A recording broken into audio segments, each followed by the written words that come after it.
On board with us this afternoon, we have a combination of community members, elected officials, and staff. And so this is really your forum. This is an opportunity to have input on the budget process for the 2023 calendar year. We really want to know what you think. We really want to know where your priorities are. And so today's conversation is primarily around building better neighborhoods. So Patty, I'm going to let you run with this, but thanks to everybody here for being on board. Well, great. Thank you so much, Steve. So my name is Patty Gentrup, and I'm with KU's Public Management Center. We're housed in the School of Public Affairs and Administration, and we do a lot of strategic planning and priority setting work with communities across Kansas. And with me today is Brianna Youngberg, and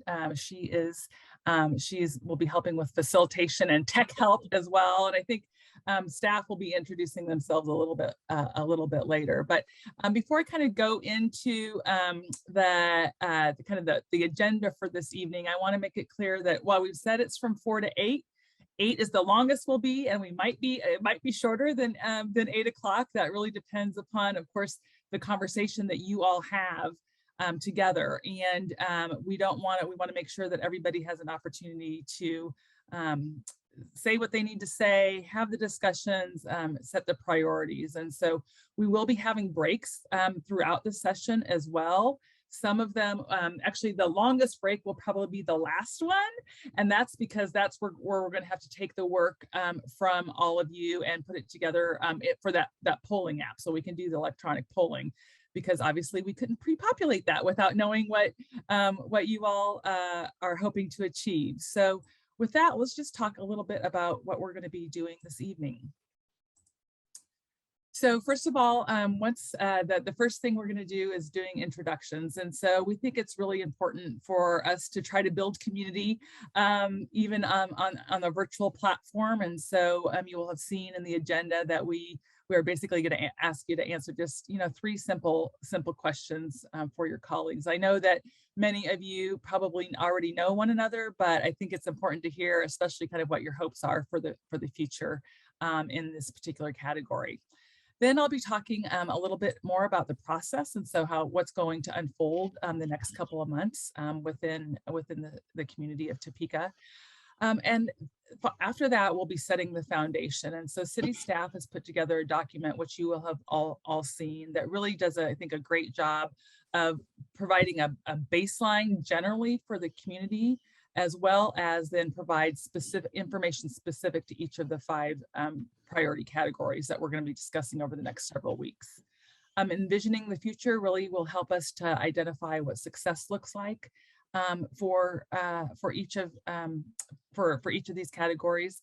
Considering the possibilities is really okay, well, if we understand really what we're trying, what we're working toward, then what are those things that are necessary to help us to achieve that? So what are those initial goals and objectives? And then we will go, we'll close the evening out with the priority setting process, as we kind of were just discussing here just a little bit ago, related to the Poll Everywhere app. So with that, we're going to go ahead. Bree, I see a couple folks in the waiting room. If you could let them in, that'd be great. Yeah. Any questions before we kind of go on regarding what we have planned for you this evening? Hey, Patty, I might jump in here real quick just to remind everybody that we are recording this. Thank you. We're recording this so that we can broadcast this at another time. We want the community to be able to see this, and if they have additional input afterwards, to be able to send that. So please recognize we are recording. Because we are in the Zoom world, and it's harder to hear and really listen to folks as much as you can have your cameras on, especially when you're speaking. That would be fantastic, just so that we can truly listen to what it is you're saying. Absolutely, thank you for that. Another thing that I'd like to mention too is you will have seen I don't know that you have already seen the list of folks who are with us here this evening, but I would say that there are kind of 3 categories of folks. So citizen stakeholders, governing body members, and staff.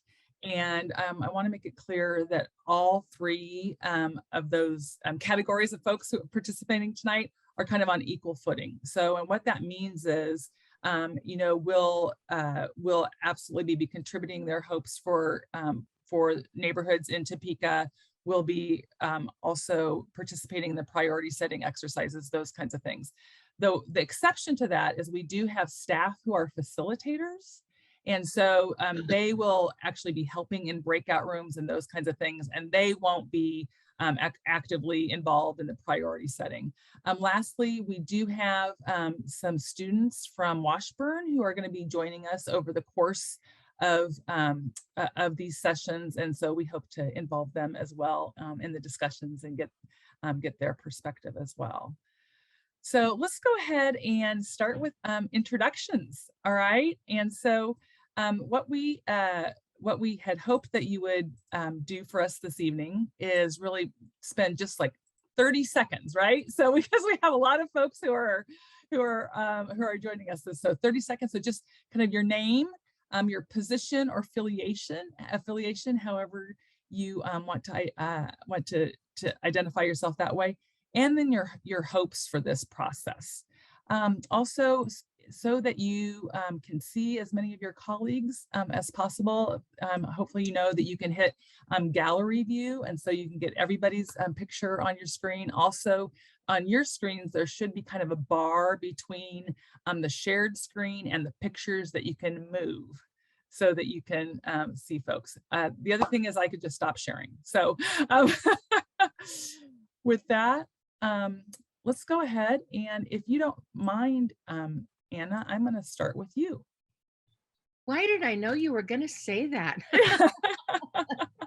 Hi, I'm Anna Walker. I am a felt and fiber artisan here in Topeka. I reside in the southeast portion of the city and have done for the past 5 years. Before that, I was 20 some odd years on the west side of town. So I think that I have a fairly well-rounded view of Topeka, and I love my neighborhood. I love talking to my neighbors. And if you drive by my house, you'll see a little art installation that says, let people vote. And that is how my new city councilman knocked on my door and said, hey, would you be part of this? So that's why I'm here. Great, thank you, Anna.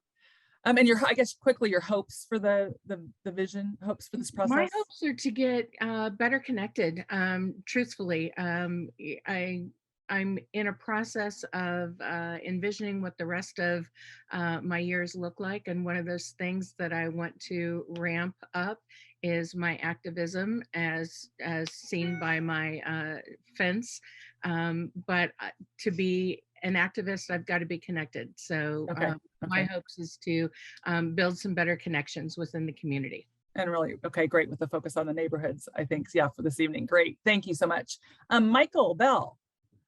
Yes, my name is Michael Bell. I'm the current president of the Tennessee Town Neighborhood Improvement Association here in Topeka. For those people who are not from Topeka, NIAs are the low to moderate income neighborhoods. I've been involved in Tennessee Town since 1996, and involved in LMI issues in the city since 1998. I'm also a current member of the Citizen Advisory Council, which is the Topeka's Association of NIAs. I'm an at-large member. Okay. I'm also a board member of the Central Topeka Grocery Oasis, which is trying to get a grocery store back in Central Topeka. And then finally, I'm a member of the Topeka Alliance for Good Government. And so I've been involved in a number of different citizen-driven activities over the years.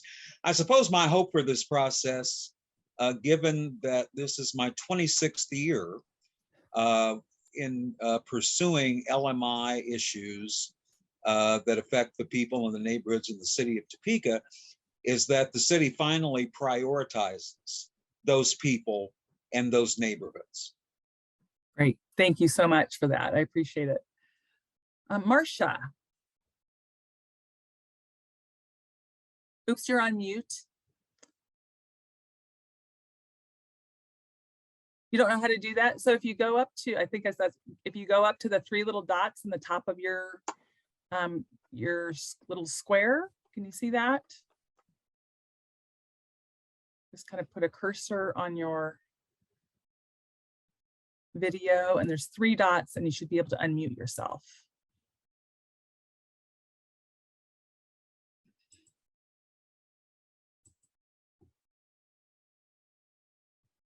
You know, maybe we will come back to you. Maybe you can try that. And then if Those are not, actually different on an iPad.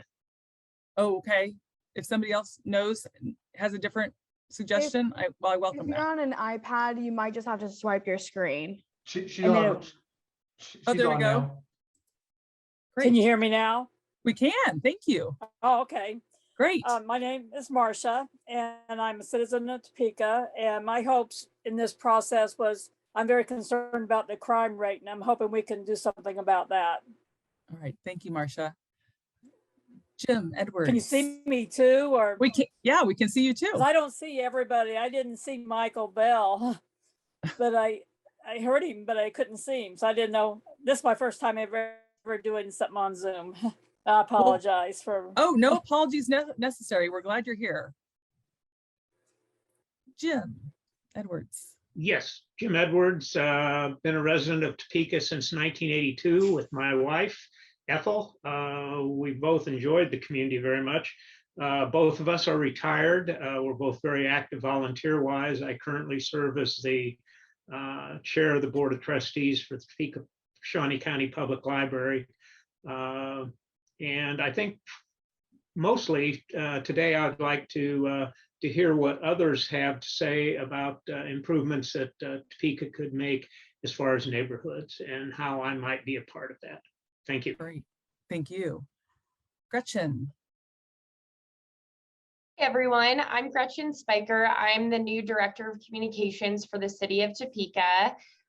Today I'm serving in a staff kind of auditor role, meaning that I'm going to be doing most of the listening, which is actually what I'm very excited about in this process, is to, like Jim said, listen to a lot of the ideas and find ways that I can support all of your great ideas and bring them to life. So nice to meet you all, and that's a little about me. Great. Thank you, Gretchen. And I'm going to say this right now. I apologize if I mispronounce anybody's last name. So please correct me, and we'll hope that other people would need to know that too. So Laura Pederzani. You almost got it, Pederzani. Okay. I am the current president of the North Topeka West Neighborhood Improvement Association. My hopes for this process is really just to come away with some goal-oriented ways to move forward with drastically improving our neighborhoods, including housing stock, crime, and just overall property maintenance. I heard a challenge there, how to drastically improve. I love that. Yeah. Okay, great. Let's see, Mr. Lazone? Lazone? It's just Lazone. Okay. Hello, my name is Lazone Grays. I am the president of IBSA Incorporated. Our organization has been working in this community since 1993 with helping those get jobs, get training, and doing advocacy work. Excuse me. My hope for the process is that better policies are put together and put on the books. Bad policies will be identified and taken off. And these are things that I believe will drive down the historic disparities based off of neighborhood, zip codes, and race. Okay, great. Thank you so much for that. Councilmember Valdivia Alcala. Did I get that right? I hope. Hi, it's Valdivia Alcala. That's Alcala, okay. thank you. I'm the city council representative for District 2, going in, just starting my third year. My hopes for this are for real commitment to change and lifting up the oldest neighborhoods in Topeka, which coincidentally are often the ones that are the LMI communities. And also, if you look at the history, are still are being impacted with the history of redlining. So this is a racial disparity that we see that folks only talk about topically here. But real movement for our LMI communities, not in a, in Spanish, I say a patron, I'm sure Louise would know that, you know, in a higher up kind of way, but working alongside our neighbors who very much know what it is that they need to help lift up their communities. Okay, great. Thank you so much for that. Mr. Clausen.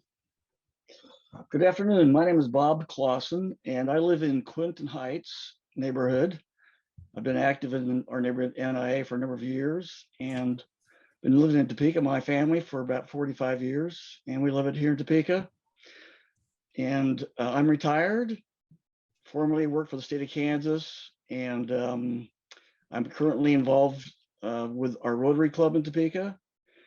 My hopes are that every neighborhood in the city benefits from safety, a clean neighborhood, and better economic opportunities. Safety, clean, better opportunities for every neighborhood. And I just have one last question. Everybody used the term LMI. I'm sorry, I don't know what that is. Please help me out. Low to moderate income. Thank you. You're welcome. Councilmember Hiller. Thank you, Patty. I'm the councilwoman for District 1, which is downtown and all the close-in neighborhoods. It is therefore a district of neighborhoods. I have 10 organized neighborhoods plus other residential enclaves in District 1. Personally, I've spent my career doing housing and credit counseling in tenant landlord, home buyer, and money management, and personally was involved in neighborhoods, particularly in Central Topeka, but that HCCI was citywide. And so I'm really familiar with all the neighborhoods and the housing. Currently, I'm involved in 4 elements of change that all relate to neighborhoods and housing, that being the Change Our Culture of Property Maintenance initiative that is just launching now with the assistance of a consultant as well. The Dreams program, which is changing, same money, but changing how dollars are available with the idea of letting neighborhoods more self-direct and drive things that they think are important in the neighborhoods for change. Also developing a model that will be different than the current health maps, that will reflect the neighborhood strengths rather than just their weaknesses. And personally and through the council on the side working on inclusion and equity in the entire community, which of course spills over to neighborhoods as well. In terms of my hopes for this process, I am really excited to see what KU and the staff are bringing together in terms of doing outcomes and goal performance-based budgeting as well as planning. And it just changes the lens, and I'm excited to hear how the discussion goes and see where we end up. So thank you for that. Thank you. Monique. Good evening. My name is Monique Guade, and I'm the Director of Community Engagement and Ombudsman for the City of Topeka. My goal for this process is to be a sponge, which will afford me the opportunity to identify potential collaborations between neighborhoods, neighbors, community partners, our corporation partners here in the community, in an effort to provide more information and opportunities for our neighbors to enhance their quality of life in whichever lens they deem as necessary. Right. Yeah, right. Because that means something different to everybody, correct? Yeah, absolutely. Yeah. Yes, ma'am. So I'm going to guess that JP is Jessica Porter. Yes, I just noticed that when I got logged on that it definitely No worries. has JP. I go by JP mainly Okay, great. because, Good to know. yeah, there's just always another Jessica in the room, which is funny because I don't actually see one in this room. So either way, Jessica, JP, whatever you feel comfortable with. Okay. But I'm born and raised in Topeka. I am a private citizen. I my hopes for being involved in this is really, I liked the idea of a sponge. I just want to learn what this process is all about. I will very much also be a sponge in that way. And yeah, I just want to be more involved in my community and learn what I can do to make a difference. And I really hope that we're able to see all the work that we're going to be putting in on this, see that represented in our communities. So yeah. Great. Thanks, JP. Appreciate it. Bill Fiander. Thanks, Patty. Good afternoon, everybody. Bill Fiander. I am currently director for the City of Topeka's Planning and Development Department. I was lucky enough 25 years ago to move here as the city's first neighborhood planner, and then even and work and advocate for those LMI neighborhoods that Mr. Bell and Councilwoman Women spoke so eloquently about. And I've kind of grown into that role where kind of representing all of Topeka and strengthening all neighborhoods. So what I want to, but what I don't want to forget out of this is how we can be, how I can be even a stronger advocate for equitable investment in all of our neighborhoods. Equity is, I think, is one of those things we've worked so hard on in our neighborhood since I've been here, and I want to make that even more powerful as we move forward. Great, thank you. Mr. Sublett. Hello, thank you for allowing me to be a part of this opportunity. My name is Jonathan Sublett, and I wear a couple of different hats. I am the servant pastor for Fellowship Highcrest, and I'm also the founder and chairman of the board for Sent Topeka.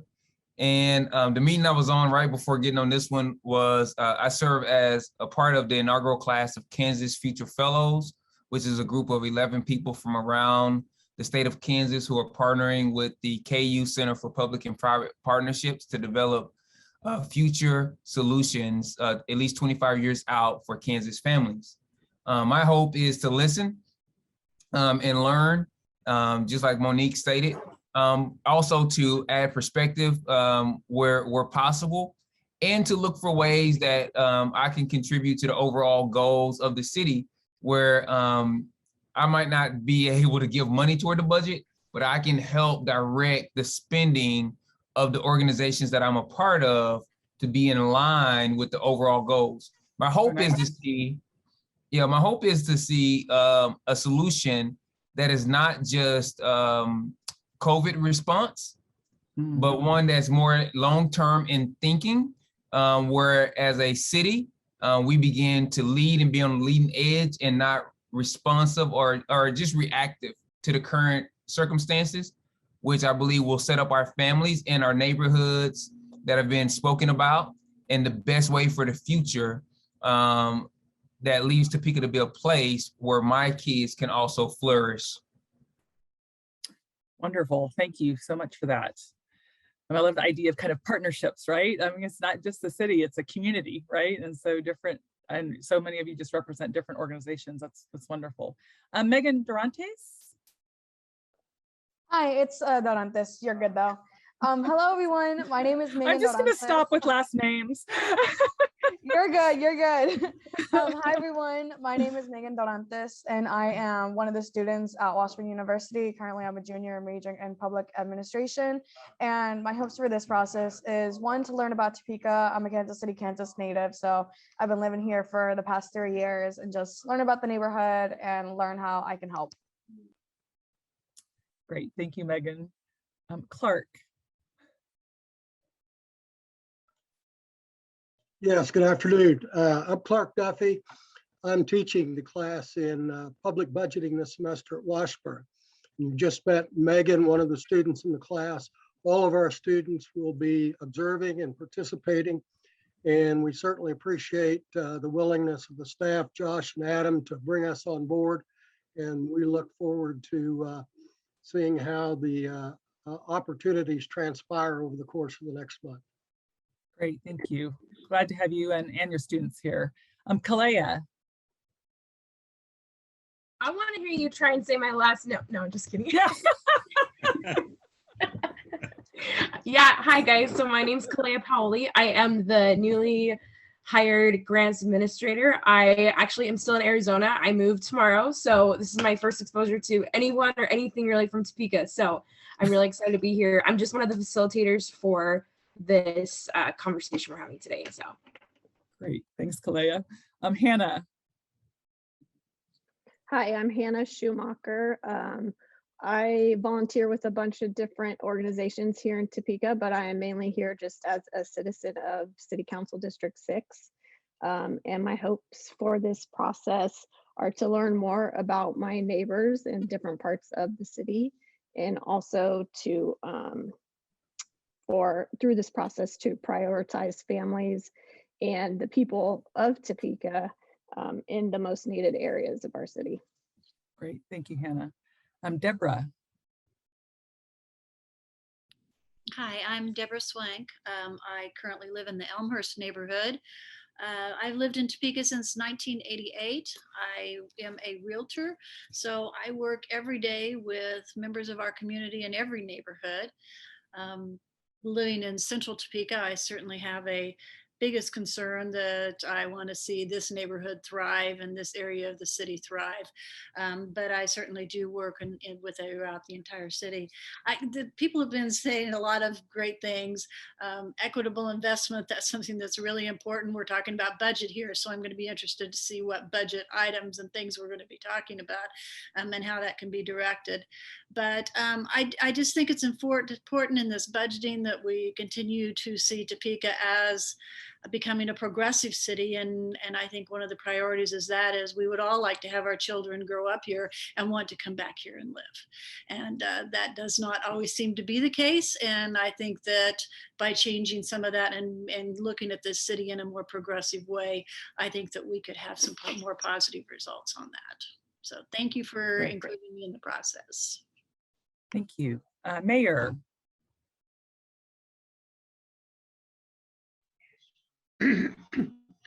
Well, thank you, Patty. You kind of set me up here, though. I mean, everybody's had all these great comments, kind of like, oh, yeah, they already said that. No, but honestly, my hope is, the city has tried different ways of bringing the citizens into the process of creating the budget and seeing what goes into the budget and trying to help decide how those monies are spent.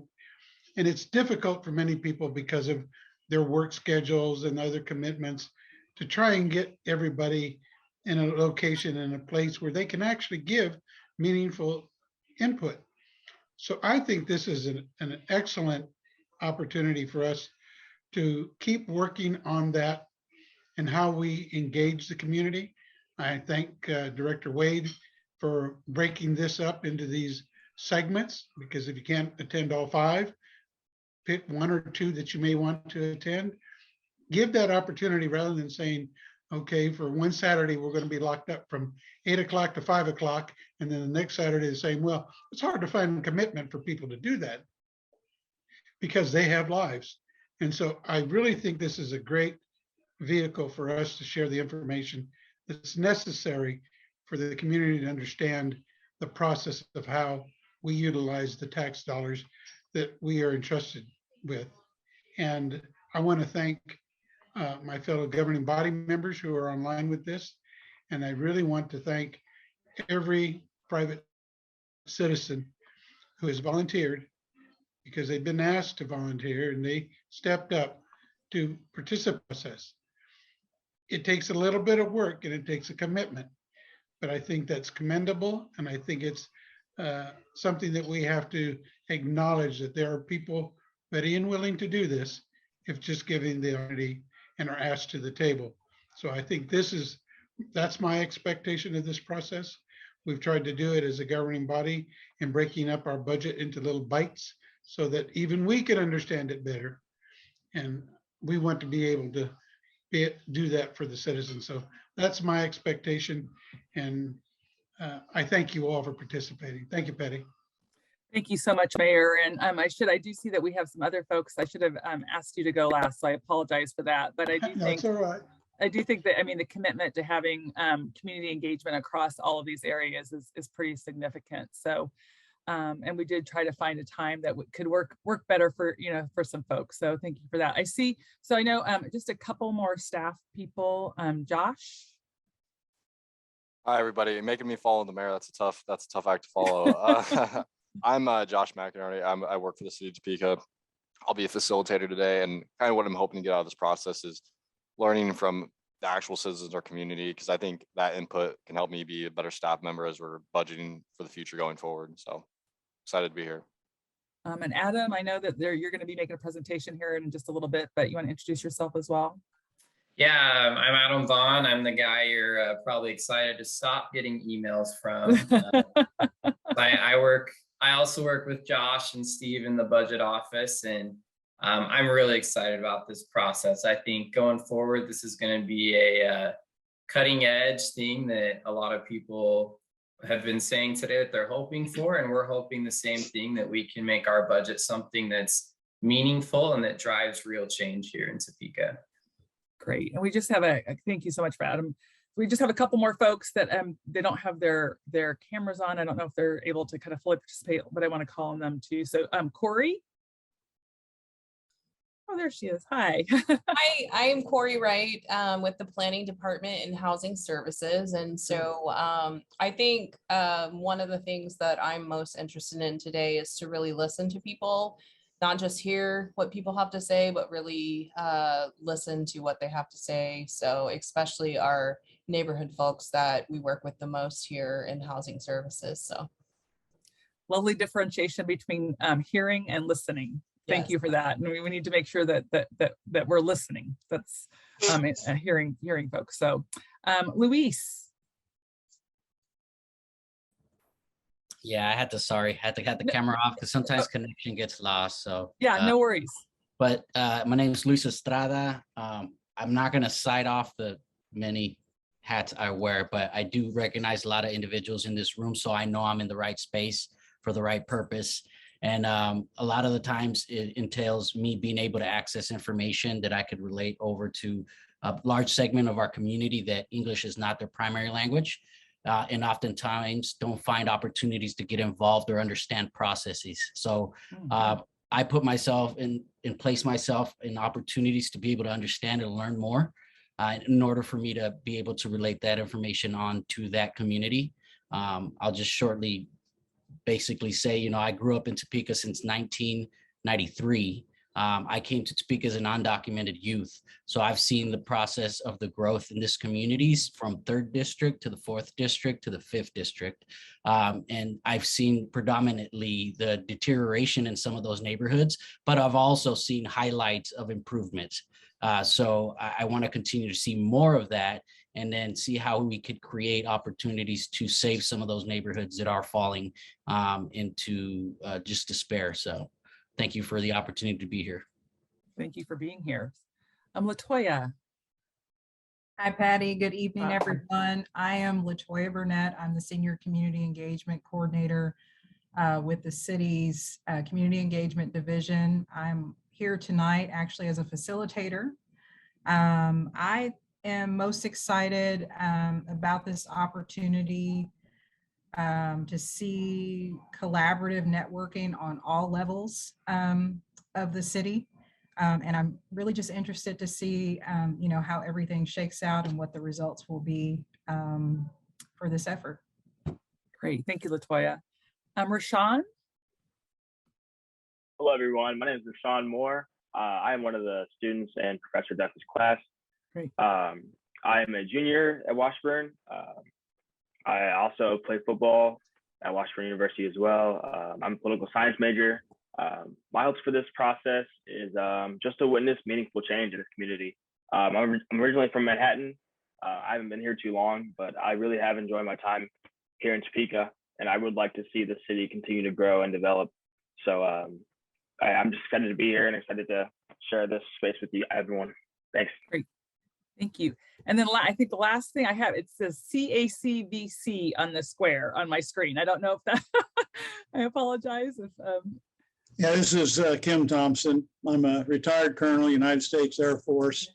a military engineer, hold a summa cum laude MBA as my last degree for those on the education side.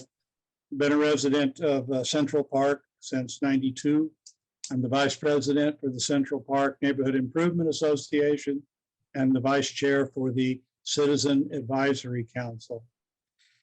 My hopes are to try to see a better integration for what I would bring in my experiences in deployments from not just the combat AORs, but HATR, humanitarian aid, disaster relief, HUMRO, humanitarian relief operations, the planning processes, deliberate crisis planning, but just knowing that there's programs, projects, planning, various tactics, tools, techniques, processes that help get things done. See if I can help get a more quantitative centric approach to what seems to be a qualitative abundance approach to a lot of the problems. Thank you. All right, thank you for being here.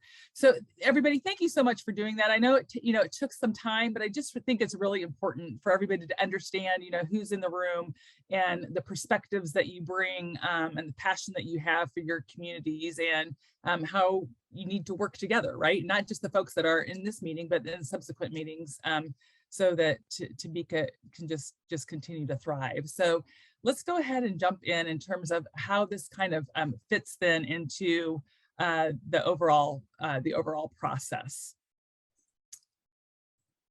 So first of all, the governing body adopted with the 2022 budget a series of 5 priorities, which you see listed here on the screen. And they said that while they felt like, and I might be putting words in their mouth, but felt like these were really important things, they really wanted to have a better understanding of what the community wanted within each of these priorities. So for that reason, we've developed this process, and we'll be talking about in each of the first 5 meetings, really kind of what success looks like within each of the priorities. We'll be identifying specific goals and objectives, and then identifying the prioritized goals within those areas.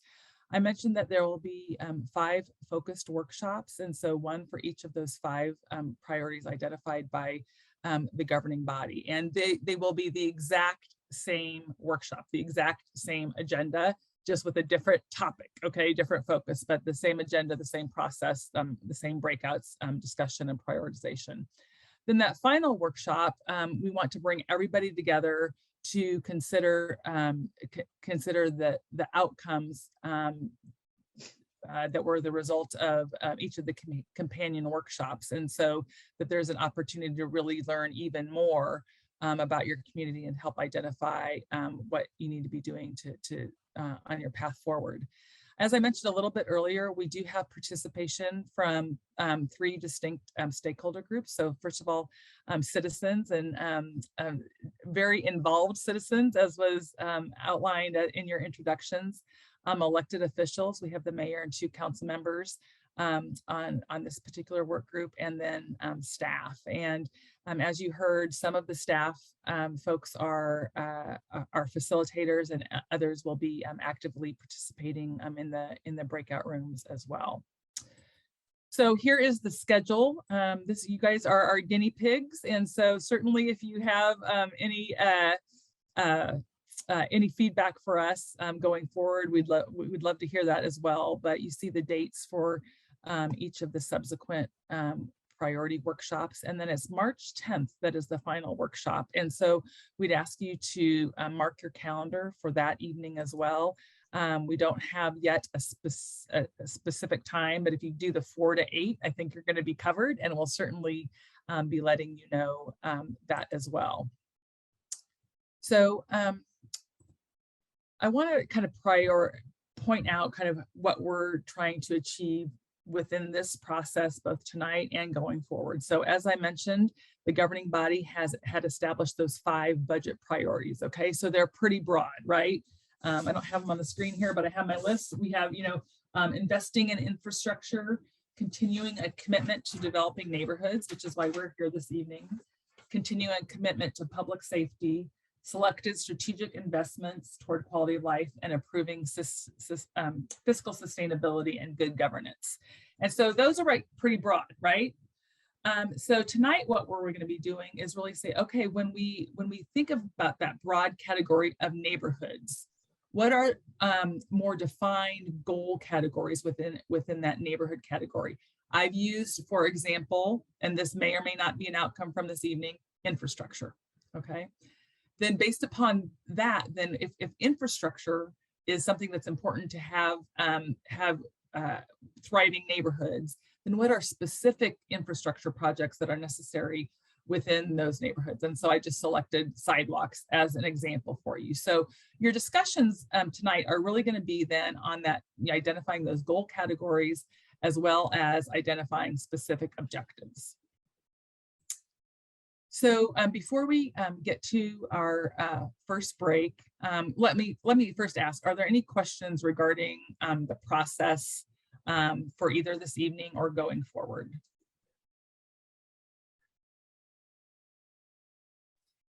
I have a question, but I can't find my little hands up thing. Oh, there it is. Oh. Sorry, I had my, can I worries. go? I don't want to interrupt anybody. No, please do, yeah.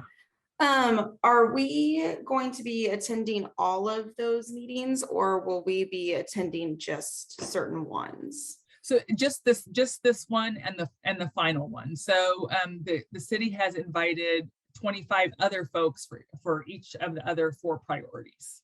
So just the specific one. But then if you're able to come to the March 10th workshop, then you'll be able to see the work and reflect and comment on the work of all the other work groups. All right, awesome, thank you. But just a reminder, because we're taping all of these, they will be televised and available to view online. So if you want to watch the rest of them, we encourage you to, and we also encourage you to share your thoughts and advice after seeing those. I assume those will be on the City of Topeka YouTube. Yes, ma'am. Thank you. That's correct. Thanks for that. I would just suggest that as soon as you can set the time for the 10th, the better. I'm involved and a number of us are in getting people together for various things. And the second Thursday nights are fairly popular for afternoon and evening regular events and so on. The sooner all of us know so that we can make choices and make arrangements, the better we'll be able to be there with you. It's on our calendars for 4 to 8. I don't know, Steve, if we think we want to stick with that, or is that? Yeah, I think that's what we're looking at. Okay. Honestly, we were still holding out hope that we could go live and in person on that last one, but we've decided to go with the first 5 to be virtual. Okay, just double checking. Sure. It's a good choice of time. It's got to be 4 hours. Yeah. Okay. Yes, Mr. Bell. I don't have a calendar handy. March 10th. What day of the week is that? It's a Thursday. Okay. Yeah. Anybody else have any questions? Okay, Adam, set the stage for us. All right, so I'm going to share my screen here with the environmental scan PowerPoint.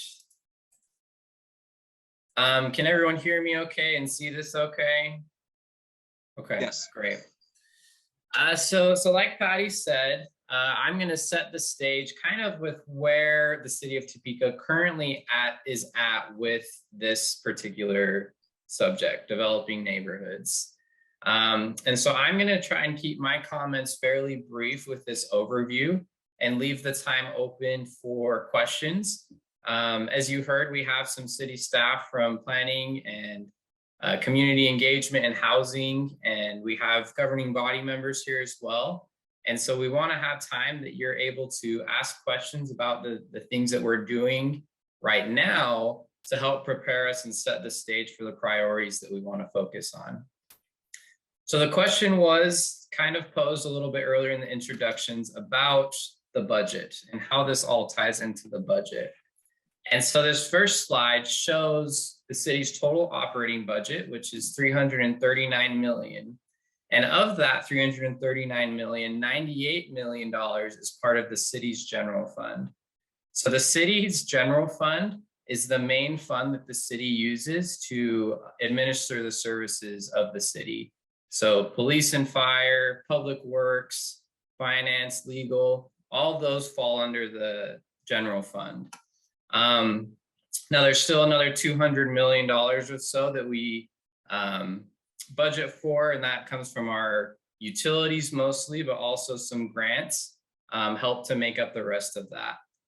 So this general fund is an important fund because by Kansas law, we have to have a balanced general fund budget each year.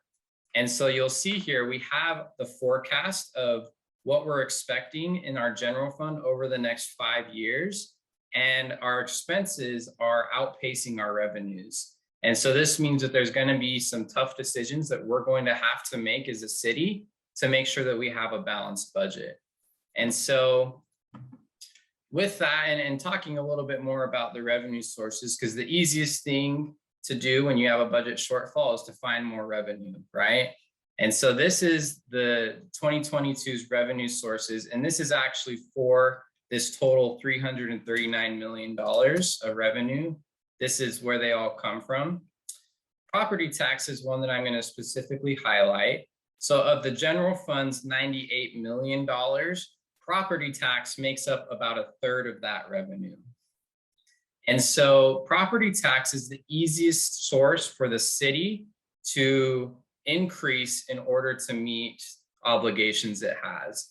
However, it is difficult for us to justify raising property taxes when we understand that citizens have to pay more than just city property taxes. So this illustrates for every dollar of property tax that citizens pay, only about 25% of that goes to the city of Topeka.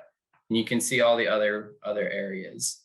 And so there is some challenging decisions that we're going to have to make as a city in order to make sure that we continue to offer the services. And that's a big part of why we're doing these workshops, is so that we can prioritize the services that are most important to the citizens of Topeka. So in November, October of last year, we did a citizen survey, and citizens were asked the most important reasons to live in the city. And these 3 reasons, the cost of living, affordable housing, and quality housing, were the top 3 responses that citizens gave of why they think why they want to live in Topeka. And so this workshop is especially important, just knowing of how high a priority it is to have strong neighborhoods, to have strong housing and a good cost of living in the city.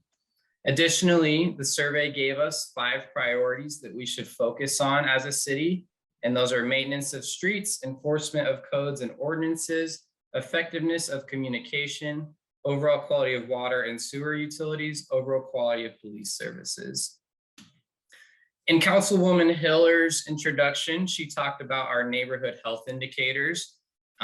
These are the vital signs that we currently measure: poverty level, public safety, residential property values, single family home ownership, and unsafe structures. And so like we've talked about, this is where we're at right now. This whole presentation isn't necessarily everything we should keep doing. And so just want to give this baseline too of this is where we're at right now. And so with these vital signs, we measure neighborhoods and determine if they're healthy, outpatient, at risk, or intensive care. So as of the last update, this is what our neighborhood health map looked like. And some of the trends that we saw were positive. The 11 block groups were moving up, but you can see that there's still a lot of work that we have to do with a couple of these falling down. So as part of the 22 budget, when the council set their priorities, they also listed a number of goals that they had as a council to complete. And so again, this is just offering the baseline again of where we're at as a city. So I'll just go through some of these goals of where we're at to kind of help think of some ideas for you of where you want to go. So continuing engaging with neighborhoods to solicit and develop unique solutions to neighborhood-specific issues, continuing community policing efforts, continue focus on identifying, categorizing, and addressing substandard and vacant properties and affordable housing solutions through code compliance, special structures unit demolition budget, collaborating with landlords and partnerships with agencies and community members. Continue improvement on neighborhood infrastructure, including street maintenance, sidewalks, alleys, streets, lighting, street cleaning, and snow removal. Continue to identify opportunities to create, engage, and foster neighborhood improvement associations, and continue to work towards funding the Housing Trust Fund. So with that, here's a couple of the initiatives that we are doing as a city, or some of the services that we offer. The first being the Community Outreach Bureau located in the department. So there are currently 71 full-time positions dedicated to community outreach in the police department, and the community police officers are integrated within the city's neighborhood improvement associations. The next one was mentioned by Councilwoman Hiller again, the changing the culture of property maintenance. And so they had community meetings that I'm sure many of you were involved with, just talking about ideas and strategies that we can use to make that process a better process. The Neighborhood Infrastructure Program is a yearly program in our capital improvement plan that allocates $2.1 million to neighborhood improvements. And this includes rebuilding deteriorated streets, curb and gutter, alleys, and sidewalks. Neighborhood Improvement Associations, which has been mentioned a number of times already today. And that is defined as an area where 51% of the residents are low to moderate income, and the neighborhood must be primarily residential. And currently the city has 21 neighborhood improvement associations. The Housing Trust Fund was created in 2020 by the governing body, and this was a way to increase the affordable housing in the community. The funds are used to help developers to build or modify housing in order to make it affordable for the citizens of Topeka. And then finally, we have the Community Engagement Division, which is active in the neighborhoods and has been especially active during the COVID-19 response to various things. And so that's just kind of a high level overview. And so I want to open it up to questions. And again, I may not have all the best answers. We do have a lot of the subject matter experts and those that deal with these issues every day. And so with that, I'll open it up to questions. I have a question. Yes. This is Bob Clausen, Quinton Heights. Can you give us an idea of what is happening on the reduction in population in Topeka? Is it abandoned housing? What impact is that having on our community in certain neighborhoods? I'm not sure I have the best answer to that. Is there a staff member that wants to take that one? I can say that the trends show that the population of Topeka is declining. Bill, do you want to handle that one? I can try. I don't know that I have a magic answer for or an analysis of census tract by census tract, block group by block group. For everyone's knowledge, I guess there has been a decade of population decline in the 2010s. Interestingly enough, I think we lost a couple thousand folks by the census count, although interestingly enough, if you take their estimate from 2019 and the 2020 count, we actually went up 1%. So we'll know a little better where we stand with a 2021 estimate that it should be coming out. But suffice to say, it is we definitely had a period of leveling and some population loss in the 2010s. I'll leave the answers as to what how that may impact some neighborhoods over other neighborhoods. It certainly is not what it used to be when I got here 25 years ago, but certainly it still affects some neighborhoods more than others. And I'll let them speak. If I can throw something in, at the council level, we've talked about that very issue a lot. And I don't know that we've voted on it yet, but there's somewhat of a general consensus with some people just being outspoken saying, you know, growing our population needs to be our top priority. And you can agree or disagree in that, but in this conversation, I think all of us that are from neighborhoods want those neighborhoods to grow and thrive and flourish, and using the lens of what would it take then to get people to move into our neighborhoods, to want to live here, might be a thread that we all kind of keep in mind as we have this conversation. Great, thank I you. appreciate that, Karen. That's kind of why I was asking the question, because I mean, in the extreme case, you look at Detroit and the horrors they went through. And we're not like Detroit, but I'm just saying that, you know, when you start seeing a decline, you get nervous, you get worried, you know. So I appreciate your thoughts about that. Thank you. Hannah has a question. Yes, thank you. A couple things. I was wondering if the slide that showed how each health status ranking was calculated could be showed again. I wanted to make note of those qualifications or whatever they're called to. And then also I just wanted to point out, excuse my dog. I just wanted to point out, when we were talking about attracting residents, I think it's equally as important, if not more so, to prioritize the residents and their health that already live here. Thank you. Adam, so Adam's sharing that slide again. Maybe we could send this out to everybody, your PowerPoint. Would that be okay? Yeah, I'll do that after the meeting. That would be great. JP, I'll get you really quick. I want to make sure that folks do see that there's been some chattering in the chat, which is great. So specifically related to law enforcement folks and presence in their neighborhood, and maybe some recognizing that there's some desire to have that and increase that area as well. So JP and then council member. Yes, I was actually wondering if you could explain just a little bit the budget, the revenue versus, I'm looking at the PowerPoint right now. That's why I'm looking away from the screen. But why there's a revenue and expense difference that happens. Like, why is it the same, or why is it equal for 2022? But then what is it that's causing us to lose revenue going Yes. forward? So 2022 is even because by law we have to have that, we have to adopt a budget that is even.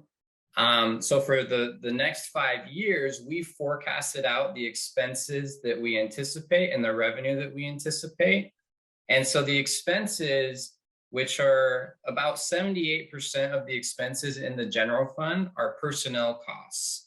And so that is what is mostly driving those costs, is contracts that have been signed with the various unions in the city that will increase their wages, that does not match the revenue that we project that we're also going to be collecting. And so we'll have to make decisions at some point to what we need to keep in our budget so that we do remain neutral, revenue neutral.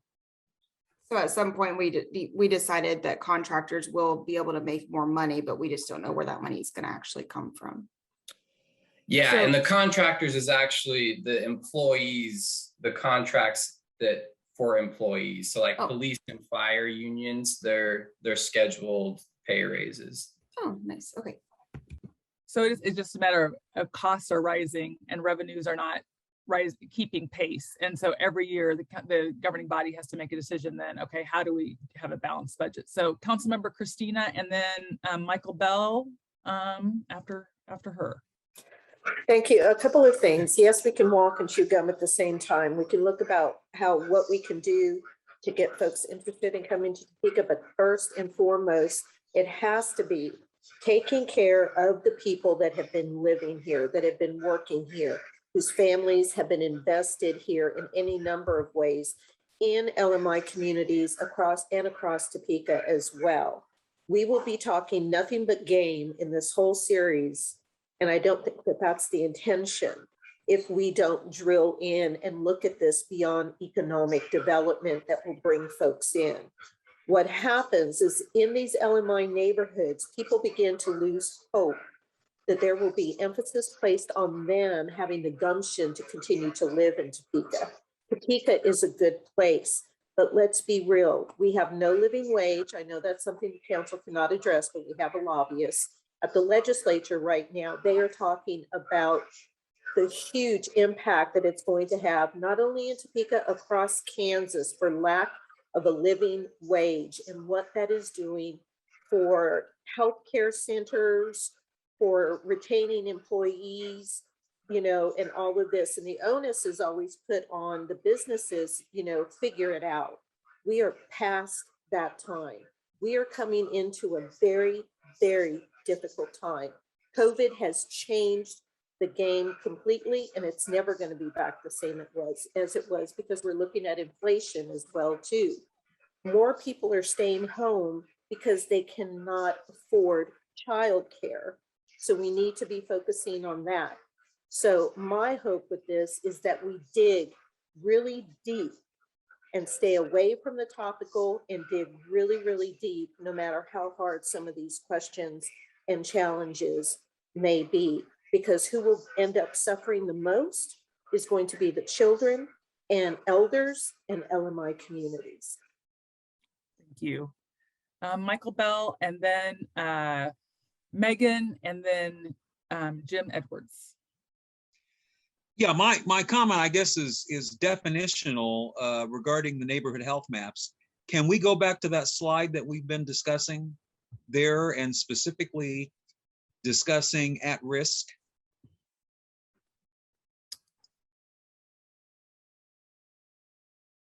Right. Emerging negative conditions.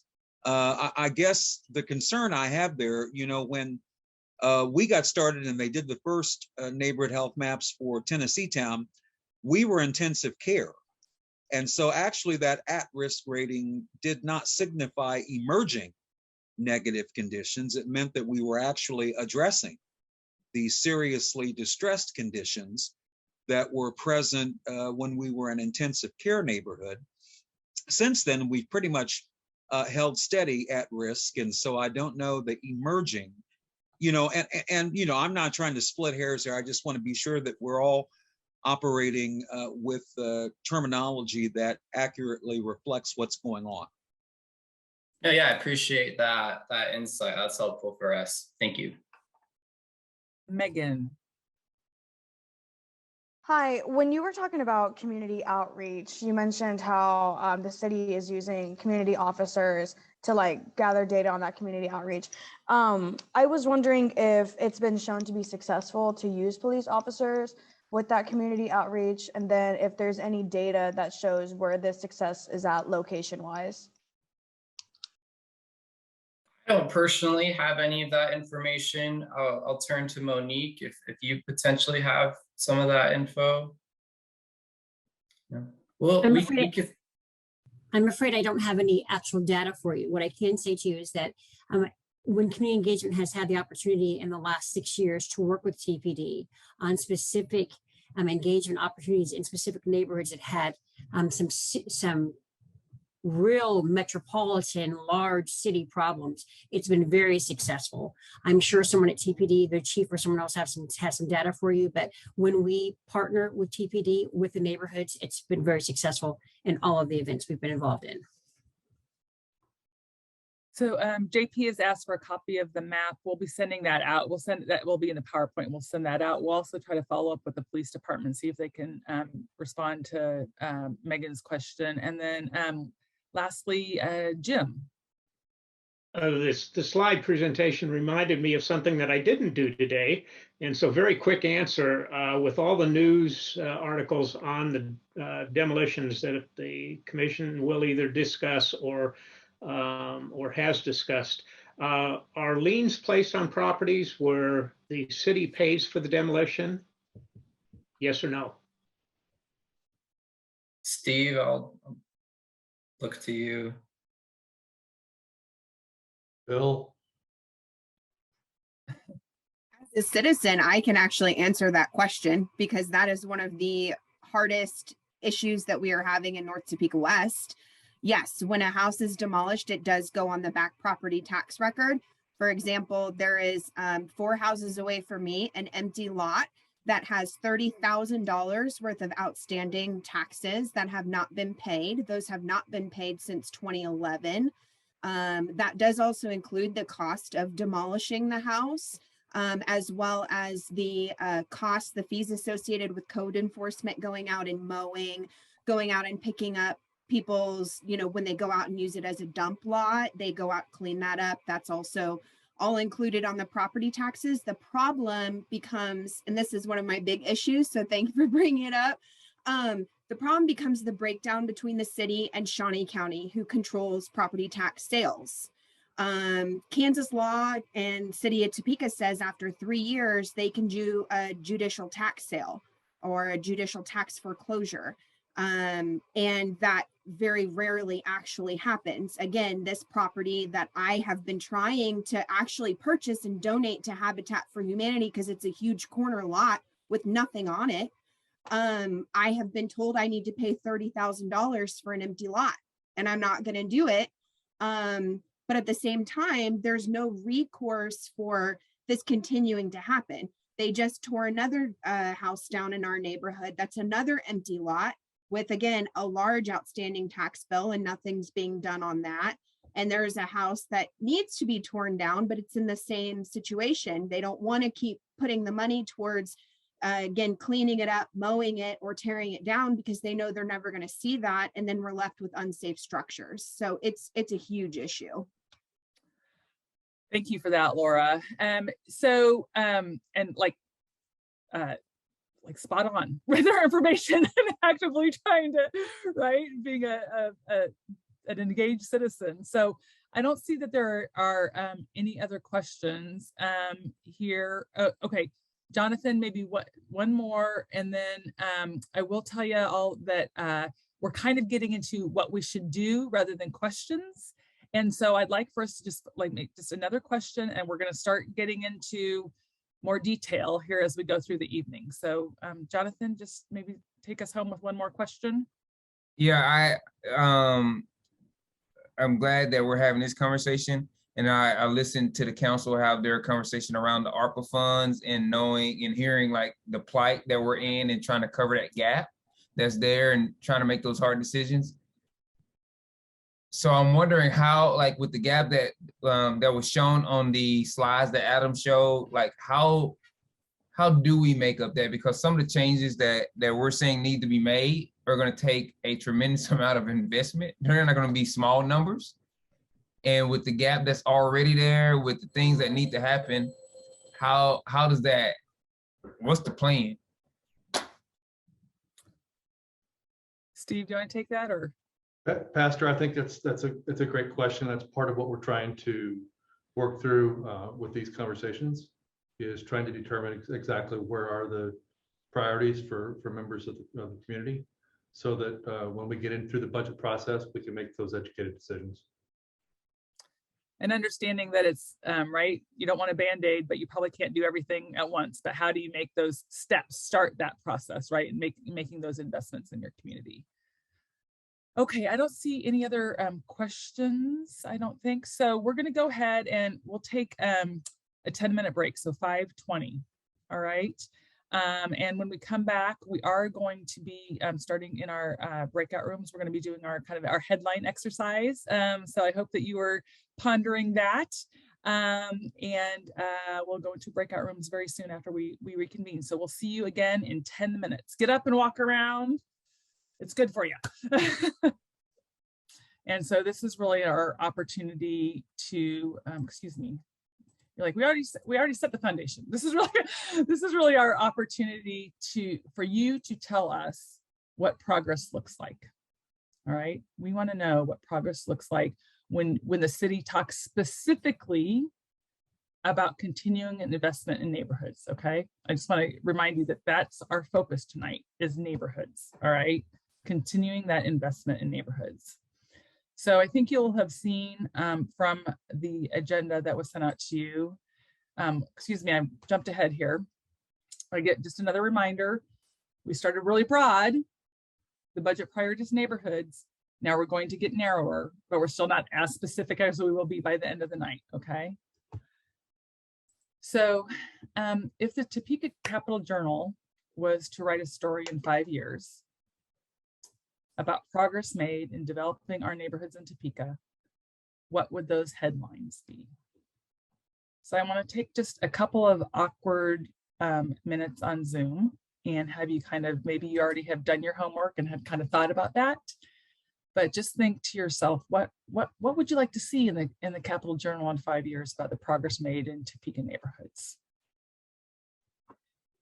So now what we're going to be doing is putting you in breakout rooms, and each of the breakout rooms will have a staff facilitator. And so the facilitator's role is really just to make sure that everybody is heard and that we capture your hopes for your community.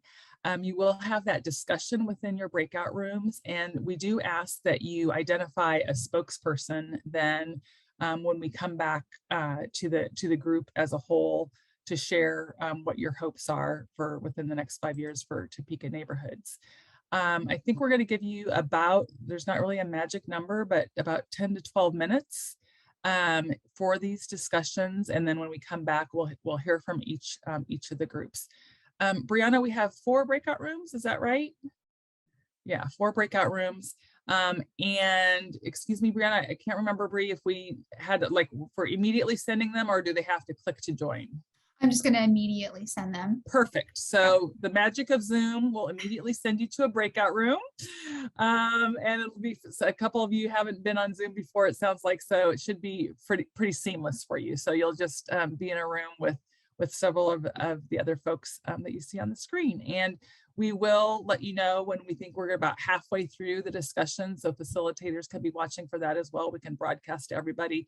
And then you'll have, once we close it, you'll have a minute to finish your conversation, okay? Any questions about the task at hand? All right, great. Go ahead, Bree, and open those rooms. Discussions, even with Zoom magic. Can't read Councilmember Hiller's face to know if she finished her discussion or not. You did? Okay, good. Good.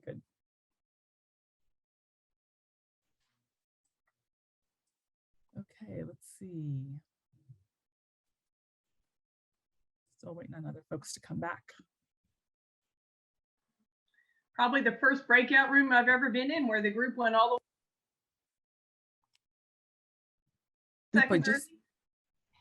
Oh, sorry, we lost part of your video or part of your audio.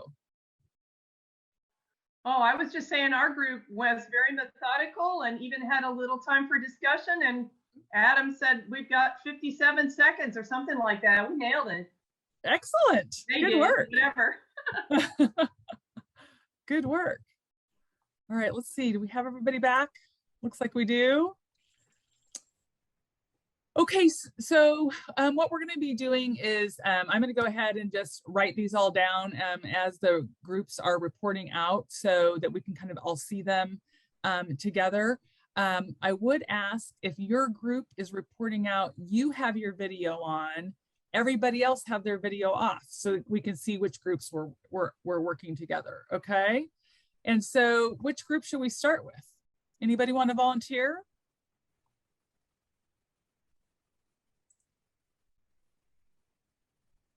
Josh, does your group want to go first? We can, but we went basically like till the last 10 seconds. So I never got to ask who would like to speak. So if anyone from my group would like to, I can share my screen and or they can just read out. Yeah, if they just Michael wanna. can read. Okay, Patty, can you give me the capability? Can I share my screen, and then you can type off screen, and then we can come back and share so he can read it off. Sure. Hold on.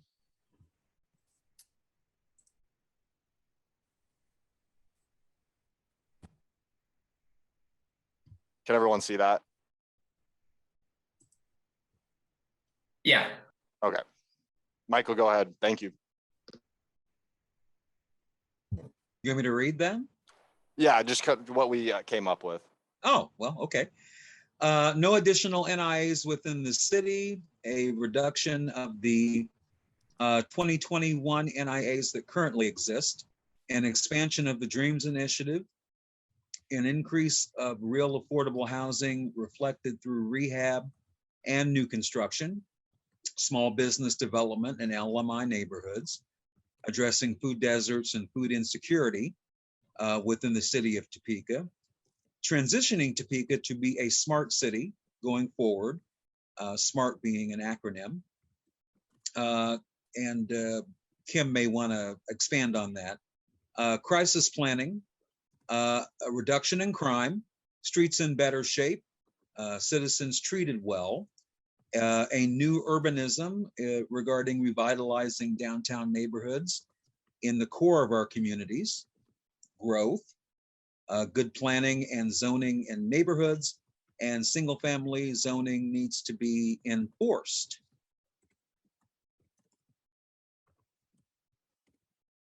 Sorry, I'm with y'all, but I was trying to type those down as we were speaking. So I think let me go ahead and share. And I apologize again. I know that can't see my face. Hold on, I'm trying to do too many things at a time. So I think Josh, can you help me? What did I miss here? And I know that it's not. I will make sure it's in the report. It's all spelled accurately, but I missed a couple of things here. Josh, could you help me out? Yeah, I just sent you an email with the whole bulleted list, by the way. Yep. Okay, so the last one, single family zoning needs to be enforced. Okay. Oops.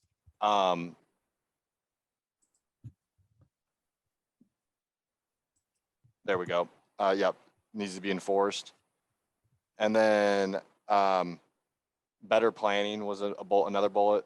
Or no, you have that. Sorry. I think you did a good job. That's all.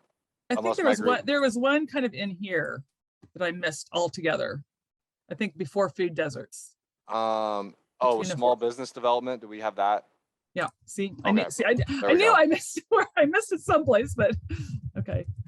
So let me just ask this group. And Patty, real quick, that was in LMI neighborhoods. In LMI. Thank you. Yep. Okay. Thank you. So given that this is a great list of headlines and hopes for the neighborhoods, let me ask you this question of this group. So when you came together and kind of shared what you were thinking, did you feel like there were commonalities or any outliers that you felt like from this group, or were you kind of all on the same wavelength? Anybody from this group want to speak to that? I thought there was more in common than not. Okay. All right, anybody else want to comment? Okay, who's the next group? Anna. Okay, I was elected spokesperson. Here are the headlines we came up with. Okay. City of Topeka upgrades entire water and sewer lines. City of Topeka expands public transportation to round the clock for entire city. All community sectors and neighborhoods are flourishing. Neighborhood needs are being met by all. City funds child care. Anna, can you slow down just a bit? Sure. Sorry, once you get me started talking, I just keep going. So, okay, all sectors, I'm sorry. All sectors and neighborhoods are flourishing. Okay. Neighborhood needs are being met by all.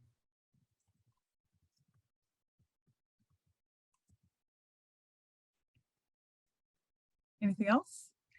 City funds childcare for residents that are in intensive care and at-risk health rankings.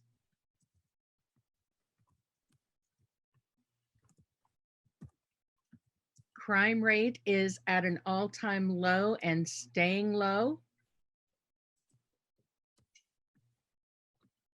City of Topeka expands bus system to take residents to jobs across town. Is it okay if I put this up here with the, Yep. okay? Yeah. Absolutely. Topeka takes leap in engaging the largest Oh, neighborhood. hold on, Anna. Sorry.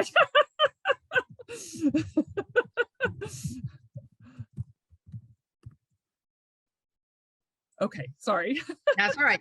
Topeka takes leap in engaging largest neighborhoods with traditionally non-English speaking residents to address property management and home improvement resources.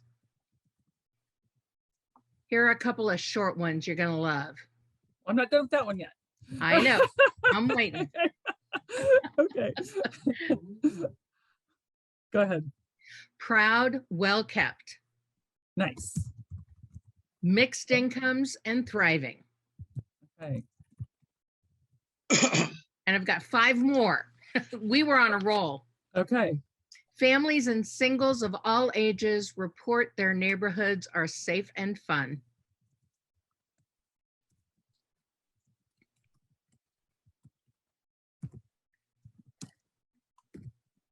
Okay. First time ever, health rates of all neighborhoods in the city of Topeka healthy or outpatient.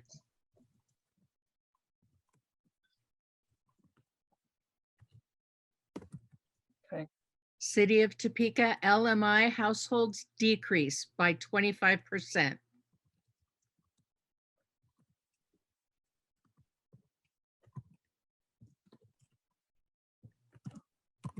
Okay. New parties and fun going on in town. Take that however you want. Yeah.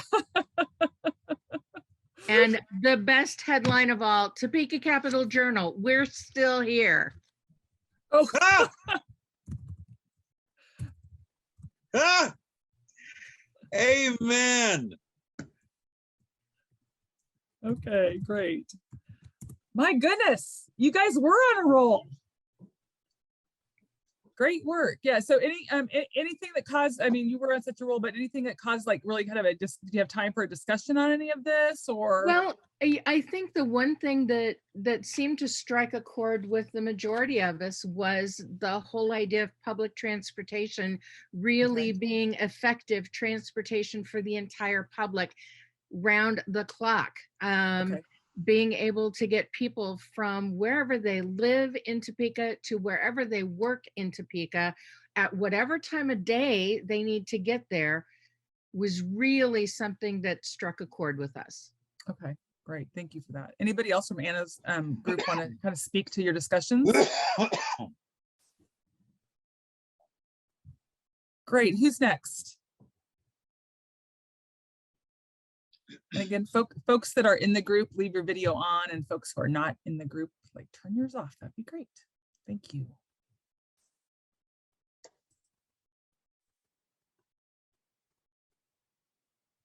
Kalea, is this your group or? Wait, sorry, who's my group? Is this your group? No.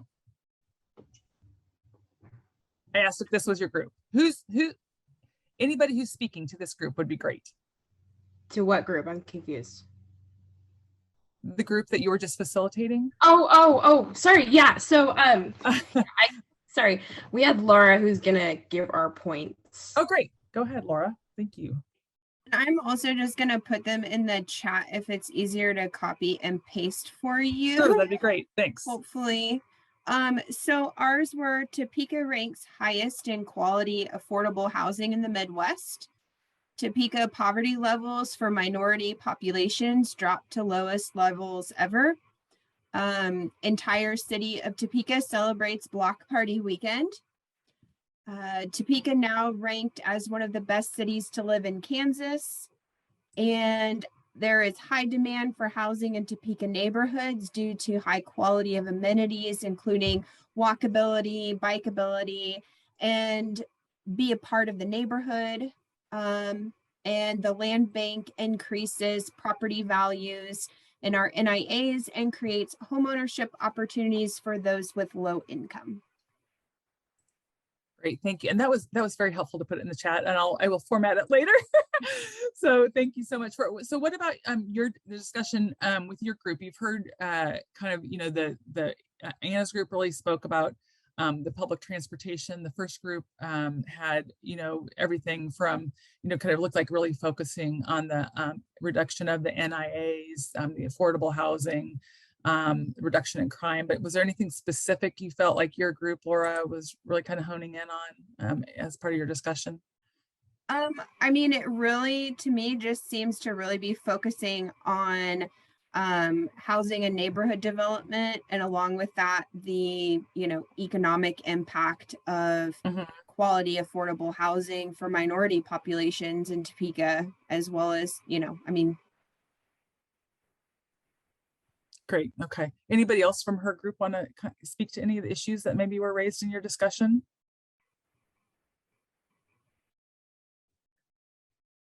Okay, one more group. Who's speaking to that? I think that would be my group. If there's only yep. one more left. Yep. Yeah. You're on, JP. Come on, JP. Right. Oh, ours are. I was going to say, JP, I decided to just go ahead and send them to you. So. Okay, perfect. I got them. Yes. So our first one is Topeka improves neighborhoods through strategic housing development. Topeka. Oh, actually, I'll go kind of slow. Sorry, I'm sorry. And I had to get. I apologize. So Topeka improves neighborhoods through strategic housing development. Okay. Topeka best place to live post-graduation. Don't want to move back with your parents, move to Topeka instead. Nice. That one.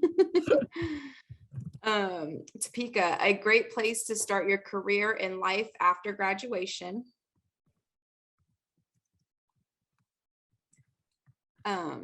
I blew my screen up really big for this chat, so I can't really see what you're doing over there. So I'll try not to go too fast. No, you're good. Okay.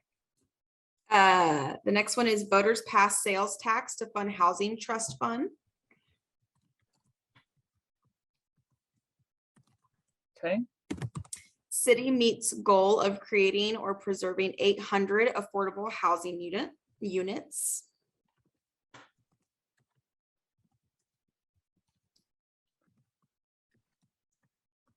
I think I missed something there. City meets goal of creating or preserving 800 affordable housing units.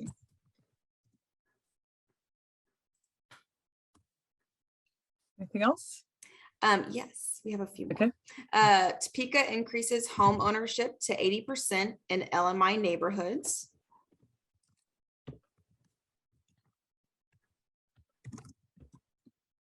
Okay. Oops, I just lost my place here. Where'd it go? Okay. Topeka is ready for emergency preparedness in conjunction with the city, county, and neighborhoods. With city, county, and neighborhoods? Okay. Topeka no longer has childcare deserts. We did it.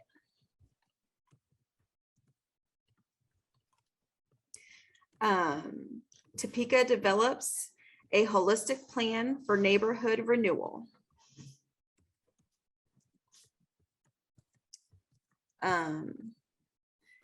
Topeka discovers a way for under-resourced neighborhoods to partner rather than compete.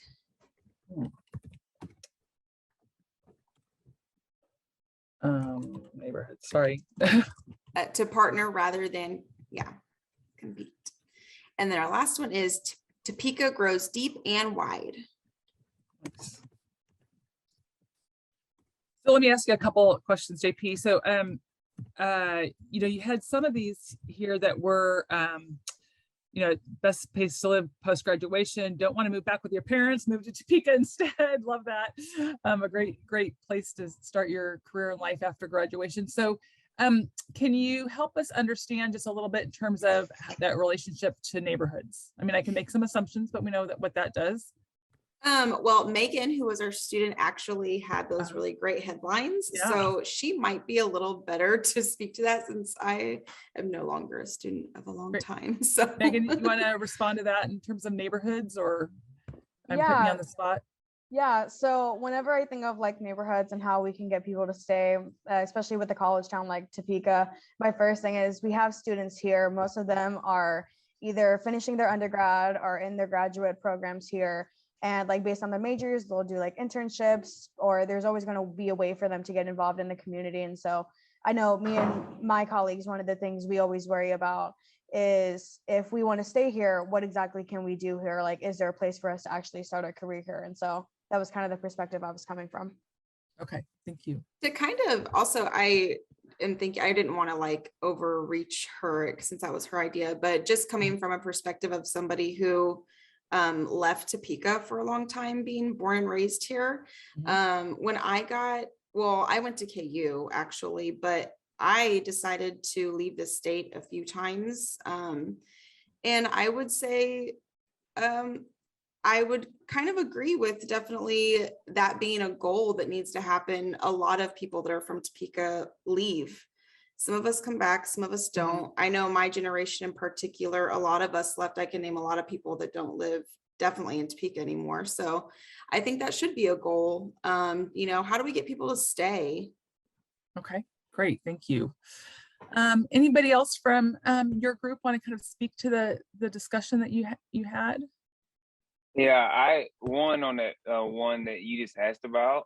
Yes. I think, like I posted in the chat, it's easier to keep the resident student that you have than to attract a new one. We had that setting in the nonprofit world. It's easier to keep the volunteer that you have than to get a new one. And I think there's I'm not from Topeka, but when I talk to Topeka natives, there's this kind of underlying belief that the city doesn't value homegrown talent. And so when it's looking to hire for different positions and everything, there's always a look for an outside hire. Like, we don't have that here. Right. I think we need to start building that if we want our kids to stay here. And then two, we have a lot of good programs, but from what I see, I think a lot of times, especially some of the conversations that have happened around NIAs, like the development of the downtown NIA, NIAs are made to compete a lot of time for resources rather than partner. And I think what that lends to is not unity in the city, and not this thing that we're all in this together and developing holistic solutions, but one of a scarcity mindset. And I think that's going to hold us back from any solution or long-term broad solution that we try to develop if we don't cure the scarcity mindset and the competing mindset amongst those with the least amount of resources to begin with. Okay, great. Thank you for that. Yes, council member. Thank you. I would just add to that. I mean, I think I understand where Jonathan's coming from, but the mindset of scarcity and the mindset of lacking in partnership is often the mindset that is consciously or unconsciously a mindset you see everywhere, where there is folks that are suffering, and that is actually perpetuated from the top, and the decisions that are made at the top way above them, because it all trickles down, right? This silly notion of trickle down economics, it's a lie. And so what that does is the fighting for resources, like fighting for scraps, that often Black and brown folks have known forever. And I'm not saying here in Topeka, I'm talking about overall.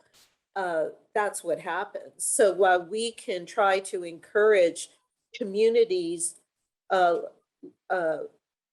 income communities, especially to come together of all colors, of all stripes, etc., and work together and partner as best as possible, we all need to understand that the real decisions are coming from the top, and it's that top that needs to be shifting more than what we need to be shifting. So thank you. Thank you. Yeah, and if everybody wants to put on their video again, that would be great. And I think this is kind of maybe a start in that, as a part of that direction, right? Asking the people, the residents what they want and informing you as the governing body, right? So using that as you make the decision. So I applaud that, absolutely.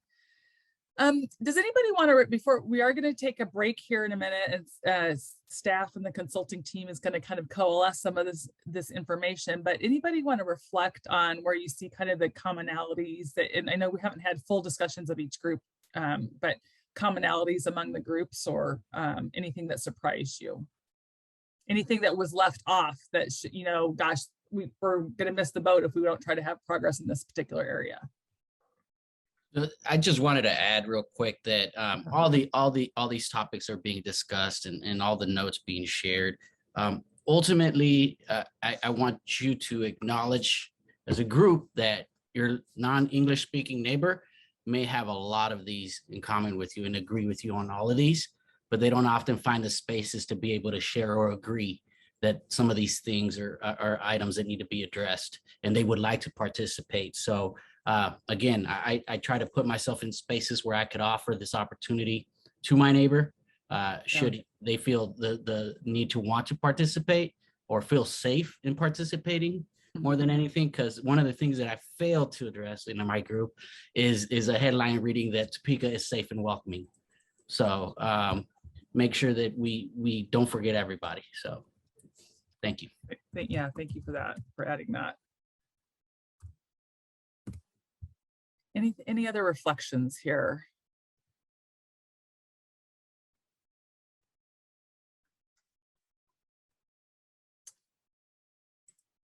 Okay, so so you're all like, okay, what are we going to do next? So what we're going to do is we're going to give you about another 10-minute break, and staff and I are going to convene in another virtual room and taking the information that you shared both in your introductions to one another, as well as this discussion. We want to kind of identify the themes that are running throughout. Those then will be the areas, that's kind of then how we'll structure identification of goals, okay? So we're gonna do some work.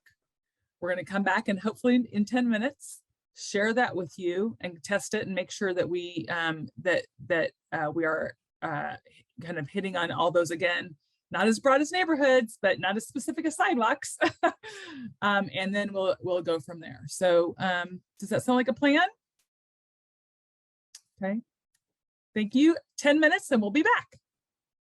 Affordable housing. So there was, significant discussion of everything and this could include constructing new affordable housing, revamping affordable housing, doing something with the land bank, the housing trust, et cetera, et cetera. So this again is it's not just neighborhoods, it is more specific than just neighborhoods, but it's focusing on housing. And here's the next exercise, you'll get more specific, okay?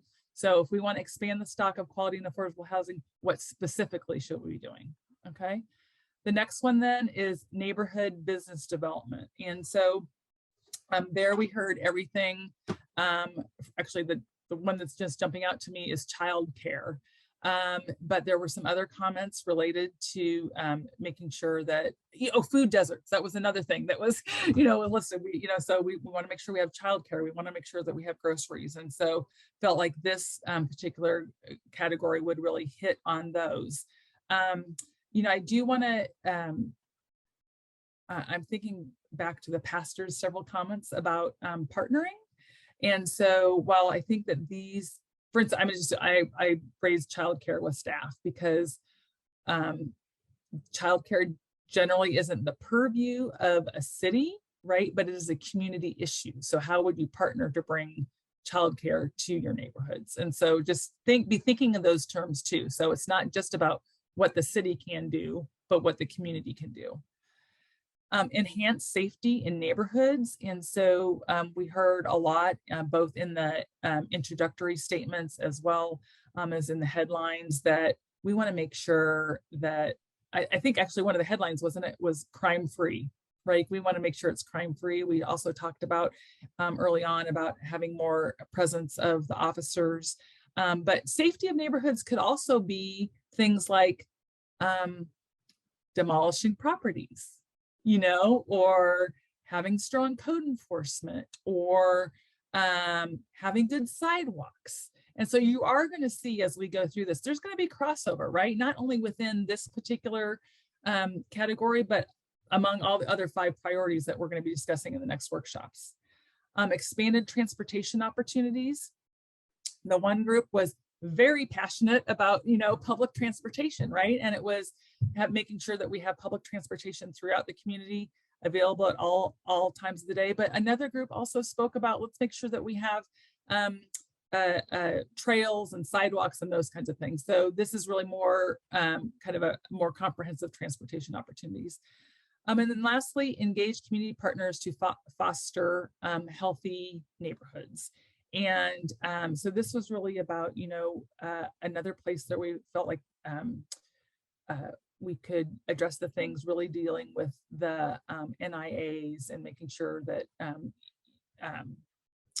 really addressing kind of the low to moderate income and those kinds of things too. So I'm sorry, I'm kind of stumbling over my words there. Nothing's automatically popping to my head, but so those are the 5 areas we are suggesting that you identify goals in. I would like to know, I mean, are there comments? Do you feel like we as your staff and consulting team captured the primary categories that you think are important for us to have healthy neighborhoods based upon the conversations that we've had so far?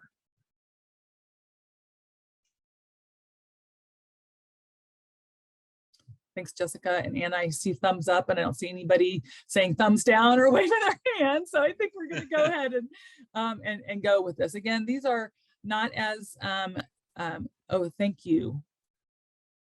Food insecurity to violent crime. Absolutely. You know, and Jonathan, it takes me to actually a meeting I was in yesterday and talking about students, and this actually person was talking about elementary students and about how are you in a position to be a learner, right? Can you be a learner? And there's so much associated with that. It's not just about, I mean, what the curriculum is for that day, but right, did you have a breakfast? You know, good breakfast? Were you able to sleep last night? Are things going well at home? You know, and so all of those things are absolutely connected.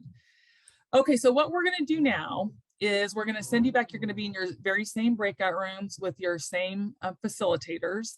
And you're going to be in these breakout rooms for a while, okay? I can't tell you exactly how long. I'm thinking it's going to be probably at least a half hour, maybe longer.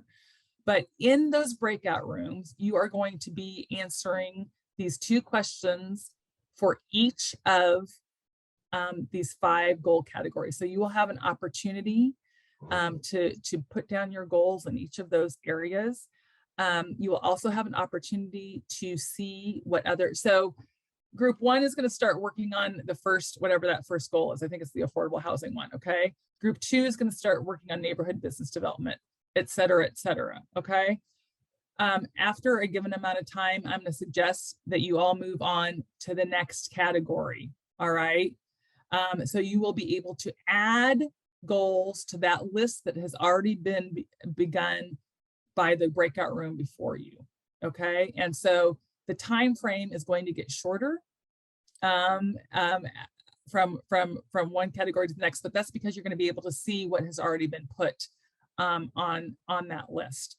Also, facilitators, I think you know this, but I understand that you might be done before I say, okay, move on to the next category. If that's the case, feel free to move on to another category, but try not to be typing in the same category that another group is or 2 other groups are. Okay, so you'll understand that. But so any questions from either work team members or staff facilitators as we go into this?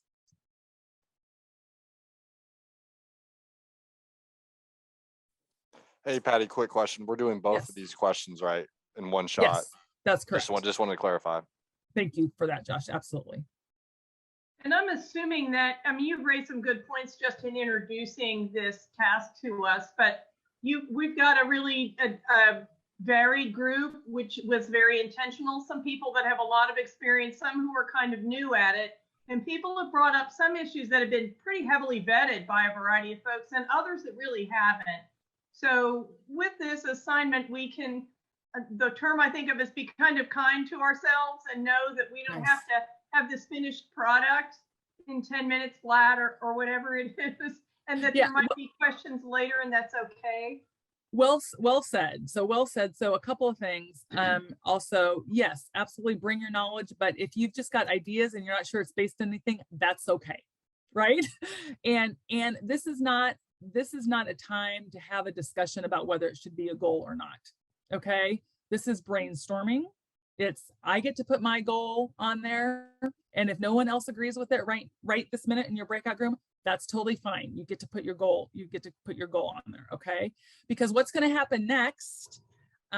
We will review this all together, this long list all together.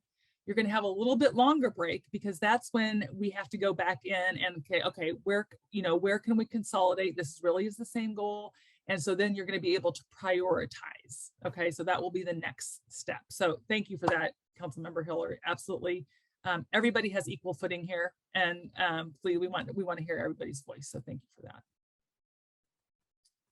Any other questions or comments?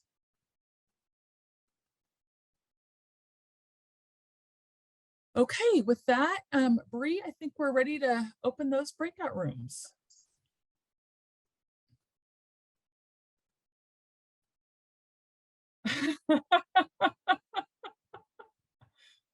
There is a lot of stuff, a lot of good conversation going on. Y'all got your work cut out for you. So, well, we it's nice to be not only a fly on the wall when we're popping into the rooms, but also a fly on the wall because we can see the document as it was working. So we're a little bit maybe more ahead of the game than we anticipated that we might be kind of going into the break. That having been said, I do want to ask, and anybody can chime in, but I would ask maybe the facilitators more particularly, were you guys able to review that long list? Was everybody able to kind of take a gander at the work that came before, after them? Kalea? Yeah, so I think one thing is it's really hard for the participants to see what's on the screen because of the Word document. So if we could have like a different format or something, because I had a couple people say, I can't really see what's been written, and I would try and zoom in, but then you don't see everything. So that was something I heard quite a bit of. Okay, did others have that issue too, or? I was just going to say, I think I noticed some definite overlap in some of the answers, which I think is going to be something that you guys will go back in and clean up. But well, and actually, what we're going to do now, thanks Latoya for that, is well, first of all, I would like to. I don't want to go over each and every one of those, but if folks did not feel like you had an opportunity to really kind of at least kind of scan, you want me to bring up the document here quickly? And so what's going to happen is we've already started some of that because we can see the document as well, but we are going to be taking Latoya kind of to Latoya's point and saying, okay, this looks like it's the same goal, or we can do a more of an overarching goal that addresses 3 of these things. And so those are the things we're going to be asking you to vote on. But I don't want to go there yet if you all don't feel like you had an opportunity to kind of see, okay, what your colleagues had put as well. So do I need to bring it up or not? Lazone saying yes. I didn't look at everybody else's things for the most part, to be honest with you, because I felt like that would taint my ability to brainstorm on your own. Okay, exactly. Gotcha. Okay, let me see. I don't have that pulled up really quick. Josh, do you have yours pulled up? I got it. Can everyone see that? Yeah, this is great. Okay, let's just go ahead and maybe if there are questions of clarification, I guess I'm cognizant of the time here also, folks, but so expand stock and quality of affordable housing. And so, Josh, why don't you just go ahead and can you get all of that first goal on the page? Might be kind of Probably small not. for No, folks. this Too no, small this for one- folks. I mean, it's Okay. going over a page. So Yeah. So okay. So what we're gonna do, folks, is Josh, if you will just make it bigger. Go back to bigger, and just kind of slowly scan through this, folks. I'm not going to read each and every one. Okay. Hey, Josh, bottom right of the ribbon, click on that arrow and you'll get a little more room. The ribbon on top. This? No, where you do stuff like change, like home insert. Yeah, so bottom right. Of this. Yeah, right there. And then automatically hide at the bottom. There you go.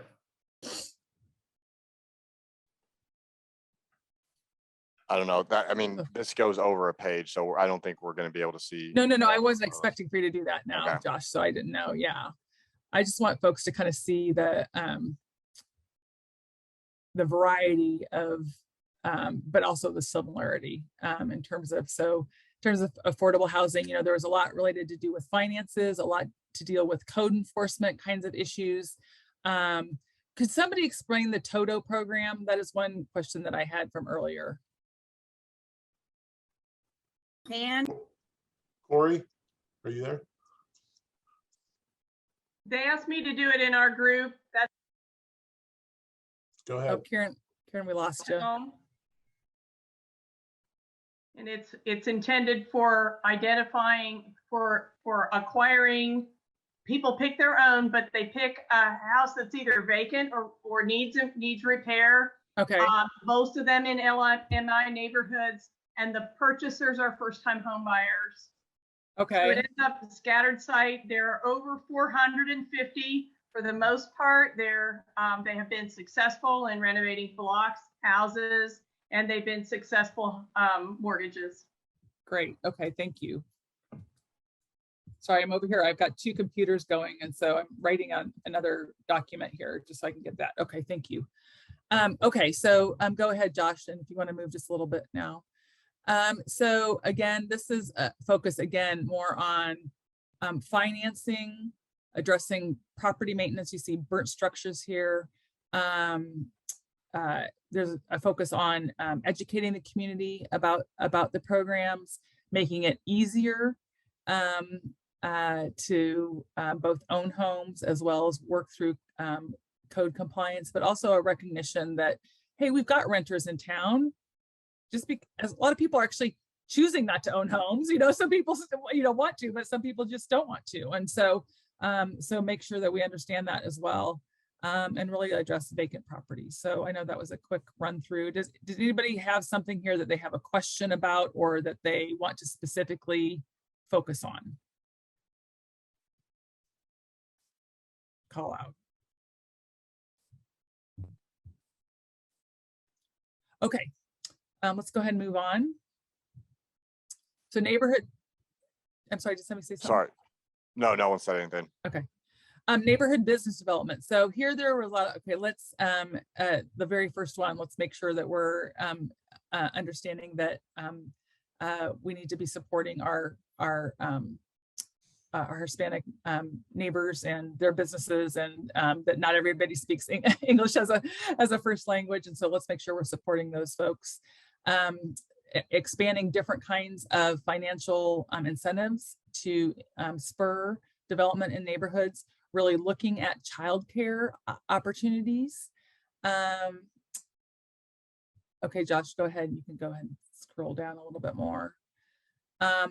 Another issue kind of on marketing, as well as enhancing Go Topeka and working directly with, there was actually one on here that I don't see now. Oh yeah, they continue to provide technical support, education, and financial literacy for small businesses, right? Great. Okay, yeah, thank you, Josh. Okay, let's go ahead to enhance the safety of neighborhoods. So again, this was Wright Safety has so many different things. There was a lot of issues that dealt specifically with law enforcement, for, everything from community policing to CSOs. What's a CSO? I can't remember. I just lost it. But also a focus on mental health, that we understand we need to expand mental health services. We need to be considering how property maintenance can complement safety in our neighborhoods. We need to make sure that we're understanding the homeless population and how we can help them. And then kind of infrastructure issues as well. So, and then goal of zero prevention and community policing. So no crime. Patty, I do have one question. Please. There's an acronym thrown on there, CPTED. Oh, thank which you. I'm assuming is community policing something, but can somebody No, define that for me? Through environmental design. Yes. What, one more time? Crime prevention through environmental design. Right, crime prevention. That's what I couldn't remember. I remembered through environmental design. Thank you, Monique. And it does come through the police Most department. That's who does the training.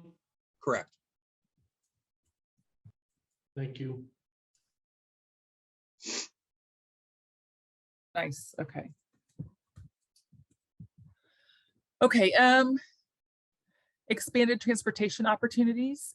So this is, again, this was everything from improved bus service to having improved sidewalks, bike lanes, those kinds of things, rideshare programs, and really it was really focused a lot on, I apologize, I haven't looked at this as much detail as the first three, but really kind of focusing on that public transportation element. What am I missing here, folks? Anything of note?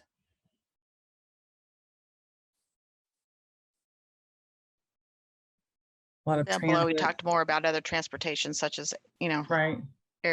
airway, rail, that kind of thing. Sure.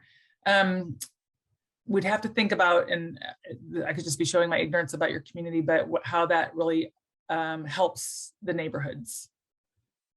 So that might come in something else. It also came up in hours that the city doesn't run the bus system in Topeka. Right. It's quasi-independent, so it's a partnership kind of thing. Not that they're unrelated, and not that it's not important, because it is. You're right. And so, looking, absolutely. Thank you for that. I mean, I did understand that from earlier conversations. So really the focus should be on that partnership to enhance that service. Okay, and then one more. So engaging community partners to foster healthy neighborhoods. And so this has everything from, having the strategic planning for every neighborhood, looking again at childcare, community centers, making sure that we're including our youth in a variety of our activities. Several comments about, kind of beautification issues, flora and fauna and community gardens.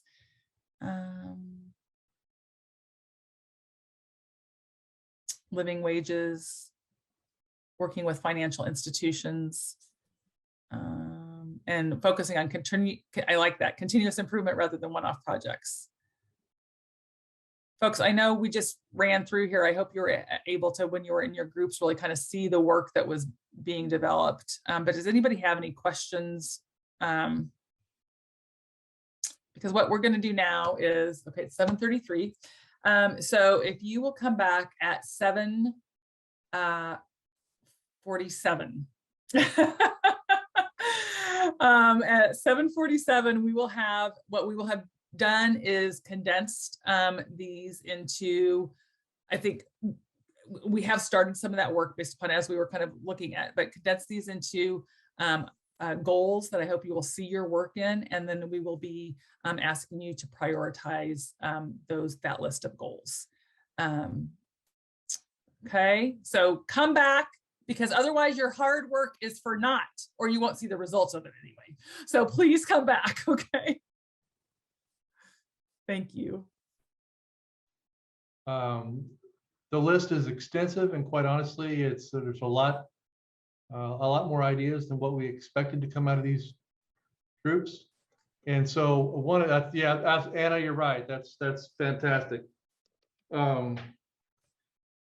I want to do it right, and I want to honor the work that you've done. And so I think rather than holding you up and going past the time that we promised, what I would like to float past you is us sending out the list tomorrow, along with a link to the polling, so that you can thoughtfully consider the lists and the results and not make a rush on your votes.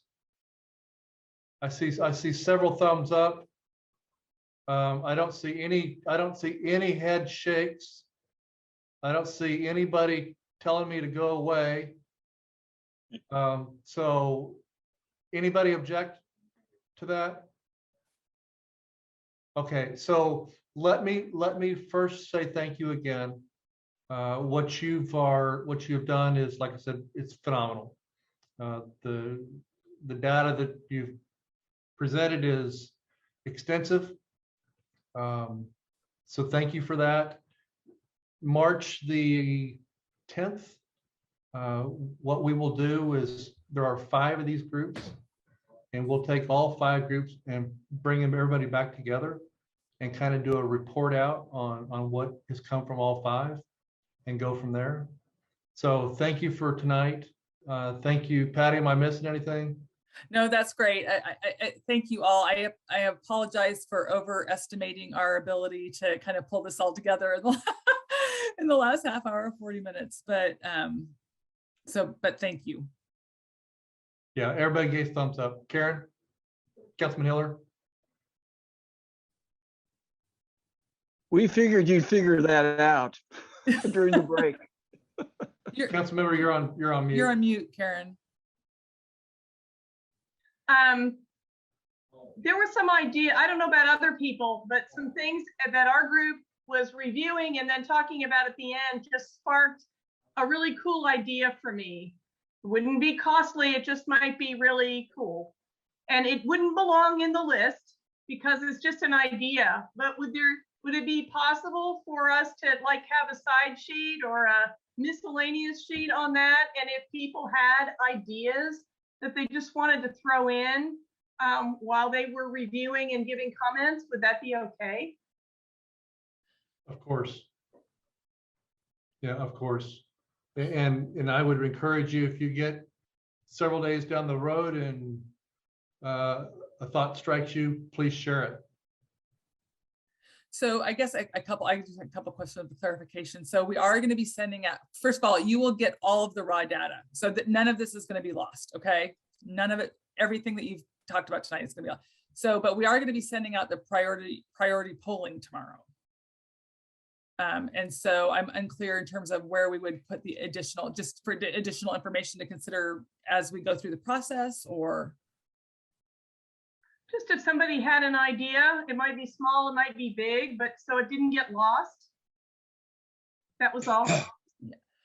Steve, maybe they can email it to the email from their invitation letter.